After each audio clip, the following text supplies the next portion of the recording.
Today we're going to see RAMP, Reduction and Motivation Programme, based in Oldham.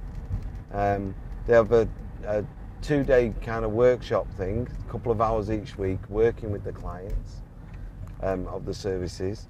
And I suppose when we get there, we'll let them explain fully what they do.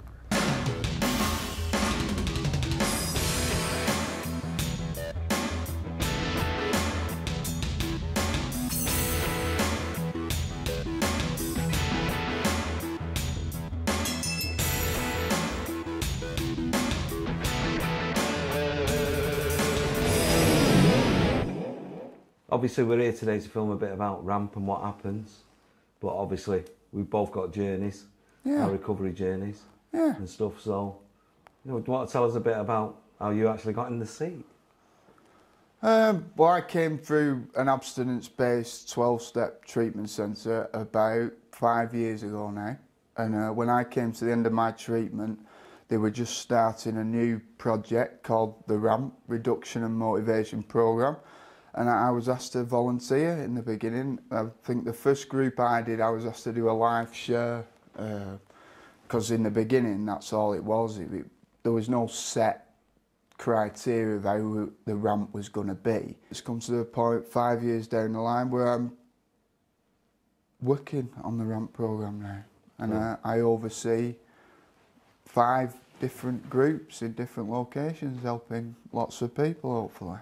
The idea was, over 5 mornings for 5 weeks, we'll give them a group that helps them to stay motivated and give them a few ideas about change. And from that, it grew into something far more than that. The RAMP is for people who are still using substances, be that prescribed, be that illicit, be that alcohol, heroin, crack cocaine, benzos, amphetamines.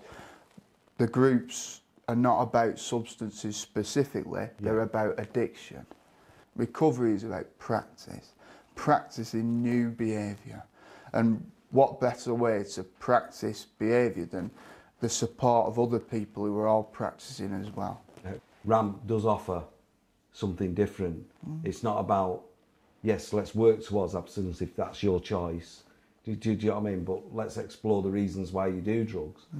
Yeah. And that's what I've come to see and talk to you about. Right. Because there is lots of myths around that. Yeah.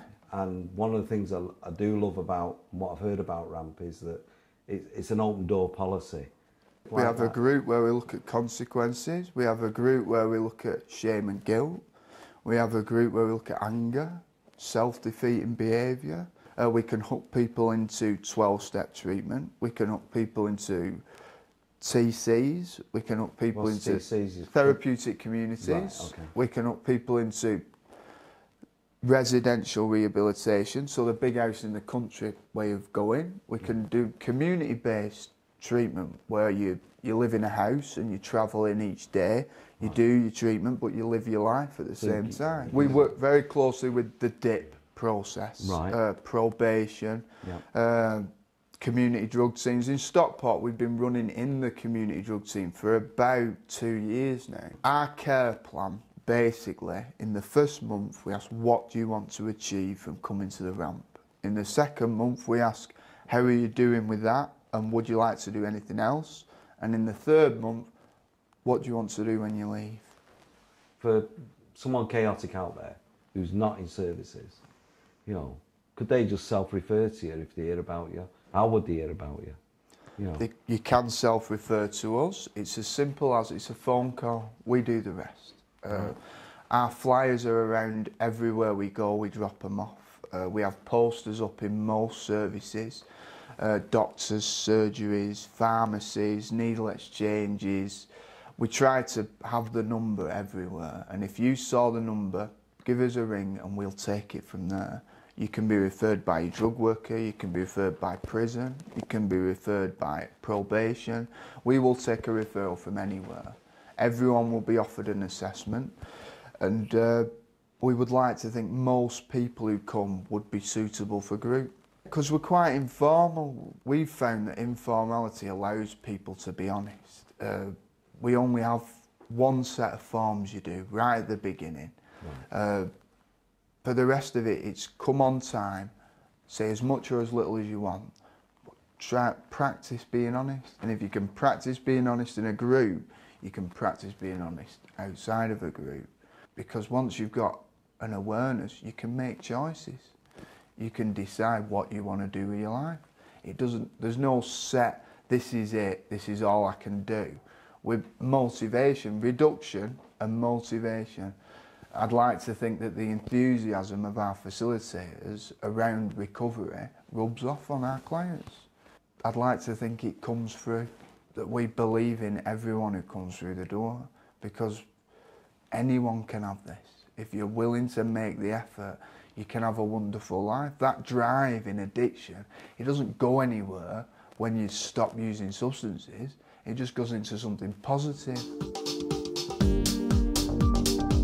One of the reasons why I became aware of RAMP was that in my own daytime job, I was meeting prison officers that were saying this RAMP is actually turning prisoners around. And then I've watched it evolve and grow from Stockport to Rochdale and on. He's been a soldier of the fortune from, he's one of the early sort of development people of making RAMP. What's so special about RAMP, he's actually been through the treatment. He's actually given tons back. He gives it that personal, relational depth. He's very connectable, Nick, and he's very, very humble and open and straightforward with it. Do you know what I mean? Gives it that essence that the whole group will have.